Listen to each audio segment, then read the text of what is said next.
Friends, എല്ലാവർക്കും പുതിയൊരു വീഡിയോയിലേക്ക് സ്വാഗതം. ഇന്നത്തെ നമ്മുടെ വീഡിയോ ഗ്രോത്ത് ഇല്ലാത്ത റോസ് ചെടികൾക്ക് ഗ്രോത്ത് വരാനായിട്ടുള്ള നല്ലൊരു അടിപൊളി ഫെർട്ടിലൈസറിനെ കുറിച്ചാണ്. പലരും പറയാറുണ്ട്, നഴ്സറിയിൽ നിന്ന് പ്ലാന്റ്സ് വാങ്ങിക്കുമ്പോൾ അതിൽ നിറയെ ലീവ്സും ഫ്ലവേഴ്സും ഒക്കെ ഉണ്ടായിരുന്നു.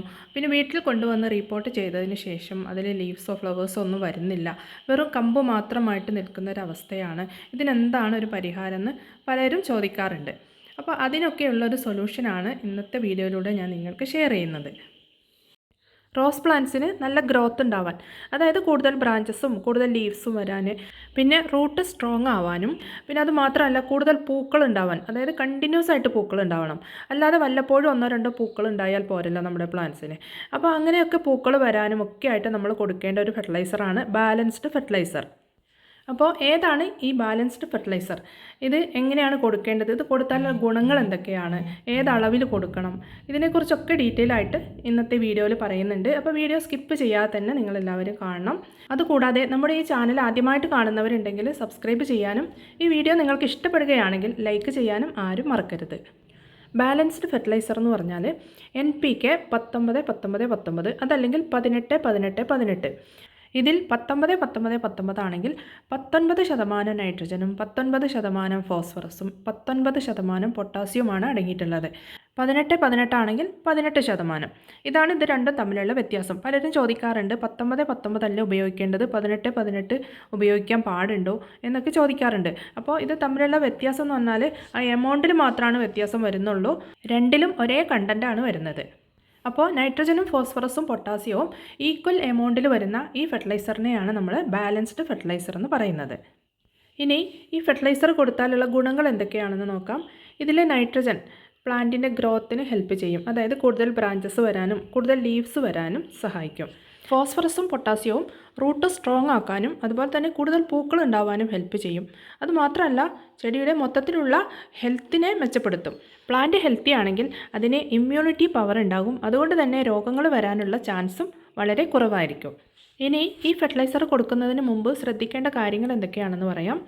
അതായത് നമ്മൾ ഏതൊരു പ്ലാന്റിന് ഏത് ഫെർട്ടിലൈസർ കൊടുക്കുകയാണെങ്കിലും അതിൽ ഇതുപോലെയുള്ള ബ്ലൈൻഡ് ഷൂട്ട്സ്, ഉണങ്ങിയ സ്റ്റെംസ്, അതുപോലെ കൊഴിയാറായ പൂക്കൾ, പിന്നെ അതുപോലെ മൊട്ടുകൾ, ഇതൊക്കെ കട്ട് ചെയ്ത് കളഞ്ഞതിന് ശേഷം മാത്രമേ നമ്മൾ ഇതുപോലെയുള്ള ഫെർട്ടിലൈസറൊക്കെ കൊടുക്കാൻ പാടുള്ളൂ. അപ്പോഴാണ് പ്ലാന്റിന് ഫാസ്റ്റ് ഗ്രോത്ത് ഉണ്ടാവുള്ളൂ. അല്ലാതെ ബ്ലൈൻഡ് ഷൂട്ട്സൊക്കെ ആ പ്ലാന്റിൽ തന്നെ നിൽക്കുകയാണെങ്കിൽ അതിലൊന്നും പുതിയ ഷൂട്ട്സ് വരില്ല. അതിനെയാണ് നമ്മൾ ഈ ബ്ലൈൻഡ് ഷൂട്ട്സ് എന്ന് പറയുന്നത്, അതായത് ഷൂട്ട്സ് വരാത്ത കമ്പുകൾ. അതൊക്കെ ഒന്ന് കട്ട് ചെയ്ത് കൊടുത്തതിന് ശേഷം, അതായത് ഒരു സോഫ്റ്റ് പ്രൂണിങ് ചെയ്തതിന് ശേഷം മാത്രമേ ഇങ്ങനെയുള്ള ഫെർട്ടിലൈസേഴ്സൊക്കെ കൊടുക്കാൻ പാടുള്ളൂ. പിന്നെ ചെയ്യേണ്ട എന്താണെന്ന് വെച്ചാൽ, ഇങ്ങനെ പ്രൂണിങ് ചെയ്ത് കഴിഞ്ഞാൽ ഉടനെ തന്നെ ഏതെങ്കിലും ഒരു ഫംഗിസൈഡ് സ്പ്രേ ചെയ്ത് കൊടുക്കണം. അല്ലെങ്കിൽ നമ്മൾ ഈ കട്ട് ചെയ്ത ഭാഗത്തുനിന്ന് കമ്പുകൾ കറുപ്പ് കളറായിട്ട് ഉണങ്ങി വരും. ഇനി ചെയ്യേണ്ടത് ചുവട് നന്നായിട്ടൊന്ന് ഇളക്കി കൊടുക്കുക. എന്നിട്ട് ചുവട് ചേർത്തല്ലാതെ കുറച്ച് വിട്ട് ചെറിയൊരു കുഴി എടുക്കുക. ഇത് കണ്ടല്ലോ, ഇതുപോലെ ചെറിയൊരു കുഴി എടുക്കുക. എന്നിട്ട് അതിൽ ഫെർട്ടിലൈസർ ഇട്ടതിന് ശേഷം ആ കുഴി അങ്ങ് മൂടി കൊടുക്കുക. വേനൽക്കാലത്ത്, അതായത് ചൂട് കൂടുതലുള്ള ടൈമിൽ കെമിക്കൽ ഫെർട്ടിലൈസേഴ്സൊക്കെ നമുക്ക് ഈ ഒരു രീതിയിൽ കൊടുക്കാവുന്നതാണ്. ഞാൻ ഈ ഒരു രീതിയിലാണ് കൊടുക്കാറുള്ളത്.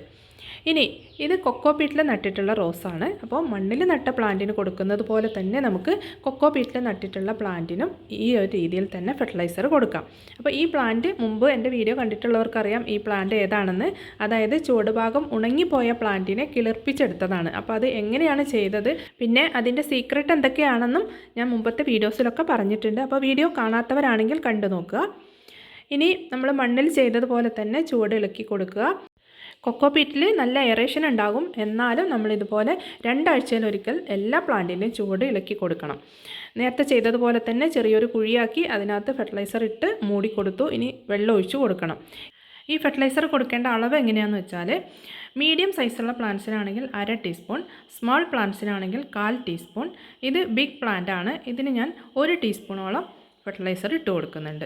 എത്ര കഠിനമായ ചൂടുള്ള കാലാവസ്ഥയാണെങ്കിലും ഈ ഒരു രീതിയിൽ നമ്മൾ കെമിക്കൽ ഫെർട്ടിലൈസർ കൊടുക്കുകയാണെങ്കിൽ ആ പ്ലാന്റിന് ഒരു കുഴപ്പവും പറ്റില്ല. പിന്നെ പ്ലാന്റ്സിൻ്റെ സൈസ് അനുസരിച്ചിട്ട് മാത്രമേ ഫെർട്ടിലൈസർ കൊടുക്കാൻ പാടുള്ളൂ. ആ കാര്യം പ്രത്യേകം ശ്രദ്ധിക്കുക.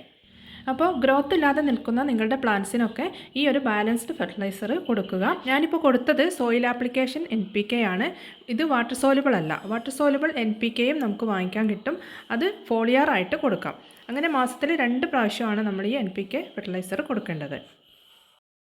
പിന്നെ ഈ ഫെർട്ടിലൈസർ കൊടുത്തതുകൊണ്ട് മാത്രം പ്ലാന്റ്സ് കാട് പോലെ അങ്ങ് വളരും എന്നാരും പ്രതീക്ഷിക്കരുത്. കാരണം ബാക്കിയുള്ള കാര്യങ്ങളെല്ലാം ഓക്കെ ആണെങ്കിൽ മാത്രമേ നമ്മൾ ഈ ഫെർട്ടിലൈസർ കൊടുത്താൽ നമ്മുടെ പ്ലാന്റ്സ് വളരുള്ളൂ. അതായത് ഫംഗിസൈഡ്, പെസ്റ്റിസൈഡ്, ഇൻസെക്ടിസൈഡ്, അതുപോലെ റൂട്ട് ട്രീറ്റ്മെൻറ്റ്, പിന്നെ മണ്ണിൻ്റെ pH നോർമലായിരിക്കണം. ഇങ്ങനെയുള്ള കാര്യങ്ങളൊക്കെ ഓക്കെ ആണെങ്കിൽ മാത്രമേ നമുക്ക് നല്ല റിസൾട്ട് കിട്ടുള്ളൂ.